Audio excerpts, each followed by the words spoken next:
हे सगळं केलं. त्याने कधी रडगाणं गायलं नाही, त्याने कधी तक्रार केली नाही. त्याने फक्त एकच विचार केला की दिल्लीमध्ये हिंदुत्वाच्या विचाराचा पंतप्रधान बसावा. याच्याकरता शिवसैनिक राबला की नाही राबला? याच्याकरता शिवसैनिक राबला.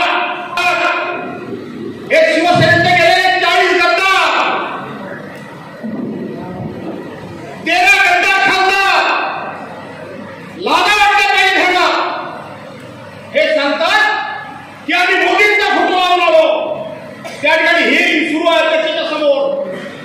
मोदींचा फोटो लावला आणि मोदींचा फोटो लावून आम्ही निवडून आलो आणि मग उद्धव साहेब काँग्रेस राष्ट्रवादी काँग्रेसकडून गेले म्हणून आम्ही या ठिकाणी बंड केलं. अरे नालायकांनो, जर बंडच करायचं होतं तर उद्धव साहेब ठाकरेंनी जेव्हा काँग्रेस राष्ट्रवादी काँग्रेस म्हणून तुम्हाला मंत्री केलं तेव्हा मंत्रिपद घेताना लाज नाही वाटलं तुम्हाला?